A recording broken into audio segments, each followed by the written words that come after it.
Salut à tous et bienvenue dans ce focus sur Almost Innocent, un jeu de chez Matago à partir de 12 ans pour 2 à 5 joueurs. C'est compétitif, bien évidemment.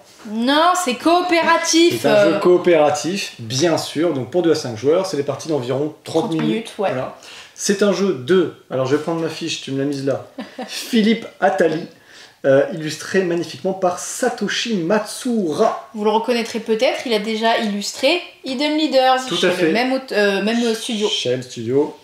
Matago toujours qui nous fait venir ça sur le marché français et c'est toi qui vas nous l'expliquer. Déjà, c'est une belle avant-première, donc merci Matago. C'est censé sortir plutôt pour l'automne. Tout à fait. Donc trop cool l'avant-première. Alors, qu'est-ce que c'est que Almost Innocent? Déjà, il y a un petit mode de campagne, très rejouable, parce qu'à chaque fois, ça va être des mises en place totalement différentes. Oui. La campagne, vous l'avez dans ce petit livret, qui va vous dire à chaque fois quelle mise en place faire.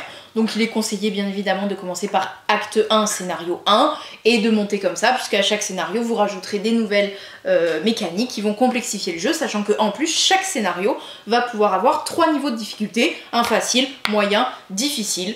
Dans chacun, il y aura forcément des choses qui vont pas vous aider. Qu'est-ce que c'est comme jeu? Vous allez me dire quand même, à un moment, je dis tout ça. Et ben c'est un jeu coopératif de déduction, je dirais, déduction, un peu d'enquête. Ouais. Vous allez mélanger Peter Pan, qui est aussi chez Matago, et Île au Trésor du coup. Oui, le Trésor aussi. Île au Trésor, Peter Pan, dans le sens où en fait vous allez faire deviner à votre voisin de droite quelque chose, et lui il fera deviner à son voisin, etc. Voilà, etc. Donc ça c'est Peter Pan. Oui, ça c'est Peter Pan. Et mélangé à Anabi, parce que vous allez donner des indices qui vont servir à tout le monde, et on est limité en nombre d'indices. Bien sûr. Voilà, donc ça c'était pour donner une ambiance générale. Almost Innocent, le pitch de base, vous êtes une bande d'aventuriers, vous êtes partis à la recherche de la couronne de l'empereur d'Oshra, je crois, le royaume d'Oshra. Vous cherchez des infos à la taverne la plus réputée, sauf que tout le monde vous dit « je sais pas où elle est ta couronne », mais on vous sert du thé un peu trop épicé pour être légal d'ailleurs, et vous vous réveillez le lendemain, blackout, vous vous souvenez de rien du tout de ce qui s'est passé la veille, mais un gars vient vous voir et dire « oh là là, il y a des gens qui se sont fait kidnapper, est-ce que vous pouvez aider ces gens ?» Nous sommes de braves héros, qu'est-ce que nous allons faire? Et chacun se rappelle de petites bribes de la soirée. Donc on va essayer de mettre en commun nos informations pour essayer de démêler ce qui s'est passé et d'essayer de retrouver les victimes. Voilà. Donc, comme je vous disais, moi j'ai des infos qui vont servir à mon voisin de droite va avoir des infos qui vont servir à son voisin, etc. etc. Ça se joue très bien à 2, hein. On l'a testé ce midi à 2, oui, ça marche, et on l'a testé aussi le soir à 4. Ouais. C'est pareil, c'est très bien. Bien que à plusieurs, c'est encore plus satisfaisant de donner des indices qui vont servir à plein de gens. Oui. Voilà. Comment ça va se passer? On va chacun avoir une ardoise avec le magnifique paravent qui va avec son personnage. Au début, le personnage ne sert à rien, juste pour avoir la couleur, mais au fur et à mesure des campagnes et des scénarios, ça va vous apporter des pouvoirs. Donc, chacun a donc son ardoise qui au début est totalement vierge et va la remplir avec des pré-infos. Déjà, j'ai grisé, enfin colorié en noir, les cases qu'on retrouve en noir sur le plateau central qui est donc acte 1, scénario 1. Voilà. J'aurai un autre plateau pour un autre scénario par exemple. Ça, c'est des cases vides. Tout le monde a les mêmes cases vides, on sait que là il se passera rien. Ensuite, je vais distribuer 4 cartes, donc une de chaque type à tout le monde. On a les cartes crime, les cartes victime, les cartes preuve et les cartes lieu. Dans d'autres scénarios, on aura aussi des coupables. Ça, j'en distribue une à chacun du coup, donc elles sont toutes en exemplaire unique. Vous n'aurez pas une autre potion quelque part ailleurs. On va reporter ces informations-là sur notre grille, donc ces informations, on va les retrouver sur la grille centrale. Vous voyez, moi je cherche mon incendie, donc mon incendie étant B1. Hop, B1, donc sur ma petite planche, je mets un S pour solution à B1. Voilà, après vous le notez comme vous voulez, mais c'est conseillé S et c'est assez clair. Donc je sais déjà que ça c'est la solution pour mon voisin, et que par élimination, ce sera pas mon truc que je dois deviner, parce qu'il est déjà pris, et je vous ai dit c'est unique. Et je vais continuer comme ça, donc un autre truc c'était en C2, etc. Donc voilà, chacun a fait ça de son côté, et maintenant on a la mise en place de fait, on va pouvoir jouer. Premier joueur, n'importe qui, va choisir une des petites loupes qui sont au milieu. Elles sont recto verso. Vous avez un côté avec un petit hashtag, ça va être des questions chiffrées. Et de l'autre côté, il y a des couleurs, ça va être des questions de type de cartes. Donc les cartes, c'est celles qu'on vous a montrées, hein. Il y en a 4 types, comme on a dit, les jaunes, les bleus, les vertes et les oranges. Donc je vais choisir une ligne, colonne, et je vais poser la question à mon voisin de droite. Je vais dire, ok, donc je prends le côté chiffre, je vais dire, dans cette ligne, donc la colonne B, pardon, oui. Combien d'indices me concernent? Donc, mon voisin de droite va regarder lui sur son ardoise et va regarder si dans la colonne B, il a marqué un petit S, justement, parce que ça fait partie. Ou plusieurs, d'ailleurs. Bien sûr. Et à ce genre de questions, il ne peut répondre que par des chiffres.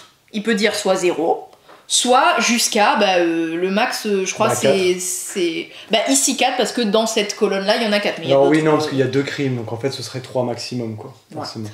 Donc du coup, il me donne un chiffre. Et moi, soit je vais pouvoir carrément barrer des cases que c'est bon, je sais que celle-là, par élimination, par rapport à d'autres indices, c'est sûr que c'est pas moi. Soit juste marquer le petit chiffre au coin de mon ardoise. Là, j'ai demandé pour le B. Il m'a dit 1, donc du coup, je mets 1 en bas. Donc je sais que là-dedans, dans tout ça, j'ai une carte qui me concerne. Ok. Et ben chacun de notre tour après, nos voisins vont y répondre. Donc le gars à côté de moi, il va demander à son voisin, et moi, dans cette colonne, combien me concerne? Et donc du coup, chacun va avoir sa réponse aussi. C'est pour ça qu'on va essayer de choisir des questions qui vont éliminer le plus possible de possibilités pour nous, mais aussi pour le plus de personnes possible. Voilà, autour de la table. C'est ça qui est vraiment très satisfaisant dans ce mode coopératif. Bien sûr. Voilà. Lui, il nous bloquait. Il était genre, en une question, je n'ai qu'une seule réponse pour moi. Oui, mais notre nombre de jetons questions indices est limité. À la fin de ces jetons indices, on sera tous obligés de proposer une combinaison de cartes. Si on se trompe, on a perdu. On a du coup les chiffres, mais on a aussi les types de cartes. Donc je peux dire, par exemple, tiens, dans cette ligne-là, dans la 5, et là, j'énumère une couleur. Donc plutôt... elle est pas très pertinente, ma question. Tu pourrais dire, ouais, t'as bleu ou crime, mais là, du coup, crime, tu fais un peu comme moi la dernière fois. Ouais, c'est clair, du caca. Non, je vais dire dans la ligne 3, est-ce que j'ai un des 2 lieux, là? Voilà. Est-ce que j'énumère les lieux? J'ai dit, là, parmi les lieux de cette ligne, est-ce que il y en a un qui me concerne? Tu choisis un type en fait. Oui, un type. J'aurais pu dire, est-ce que parmi les bleus qui sont les victimes, il y en a un qui me concerne? Et ton allié va répondre oui ou non? Il peut répondre que oui ou non. Okay. En fonction de ça, je vais prendre des notes aussi. Il y a des conseils de comment prendre des notes, mais en vrai, vous faites ce que vous voulez, ce que vous comprenez le mieux, quoi. Voilà, ça c'est les 2 types de questions que vous allez pouvoir avoir. Une fois qu'on a fait ça, soit vous pouvez vous arrêter avant, quand vous pensez que tout le monde a trouvé sa combinaison de 4 cartes. Ou alors vous allez jusqu'au bout des jetons indices. Le mode de difficulté va vous en donner plus ou moins. Quand c'est facile, vous en avez 12. Quand c'est moyen, c'est 9. Et quand c'est difficile, je sais plus, j'ai déjà oublié le chiffre. Parce qu'on n'a pas encore joué en difficile. Et là, chacun notre tour, on va annoncer d'abord sa victime. Donc moi, la victime que je pense être, c'était la grenouille épéiste. Bon, si j'ai juste, tant mieux. Si j'ai faux, on perd un jeton de Almost Innocent, sachant que en fonction du mode de difficulté, vous en avez plus ou moins. Oui. Là, j'écoule le premier. Si quelqu'un d'autre, à un moment, se trompe, on a perdu le deuxième et on a perdu tout court. Donc voilà, faut avoir donné les bons indices au bon moment. Il faut que chacun, du coup, ait trouvé la victime, le crime, la preuve. Et la preuve. Ouais. On a le droit à 1 ou 2 erreurs, ça dépend du niveau de difficulté, mais en vrai, c'est super chaud et c'est très malin de choisir à chaque fois les couleurs ou les nombres. Et surtout, choisir, pas que pour soi, évidemment, mais essayer de créer éventuellement une question qui pourrait satisfaire le plus de joueurs possible. Très pertinente. Donc, sachant qu'on ne peut pas doubler une ligne ou une colonne. S'il y a déjà une loupe devant, on ne pourra pas reposer une question. Donc posez la bonne. Voilà. Après, donc ni en face aussi, ouais, c'est ça. Et oui, c'est ça. Donc là, la B, ça y est, elle est questionnée. On ne pourra plus jamais poser de questions sur la B. Okay. Et la 3 non plus. Ah ouais, une loupe par ligne et par colonne. Ouais, c'est chaud. Et oui, voilà. Après, c'est sympa, vous pouvez raconter des histoires. Moi, le coupable a un peu trop mis le feu à un mage doté de mains qui glissent avec une mixture à l'arachide et dans une cabane inifugée. Voilà, ça peut faire des trucs un peu débilos et bien drôles. C'est chouette parce que ça renouvelle vachement les jeux de déduction. Et en plus, et rejouable. Voilà, coop rejouable, légèrement quand même scénarisé pour donner un peu d'intérêt, enfin pas d'intérêt, mais de cœur un peu à ce qu'on fait. Et ça, c'est chouette parce que... quand même, c'est trop bien. Mais je voulais appuyer sur le fait que ce soit coopératif en simultané, c'est-à-dire que vous jouez à votre tour et vous aurez donné une info aux autres, et pendant que les autres vont jouer, vous allez aussi avoir des infos. Et ça, c'est pour le coup, c'est vraiment chouette parce que ça crée une dynamique qu'on n'a pas forcément dans un jeu de déduction souvent, c'est un peu dans son coin, on fait son truc. Alors que là, c'est bien parce qu'on fait profiter au mieux les autres, on essaye.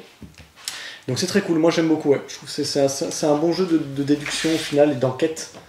Et là-dedans, dans cette grosse enveloppe très jolie, c'est là-dedans que vous aurez les secrets des autres scénarios que évidemment je me suis spoilé sans vergogne parce que j'adore les spoils, mais je vous respecte assez pour ne pas vous spoiler.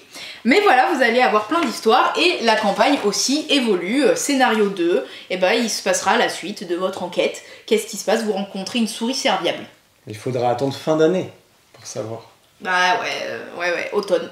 Donc voilà, c'était Almost Innocent. Encore merci Matago pour cette belle avant-première et on vous dit à bientôt chez Jeux des Cartes Bordeaux.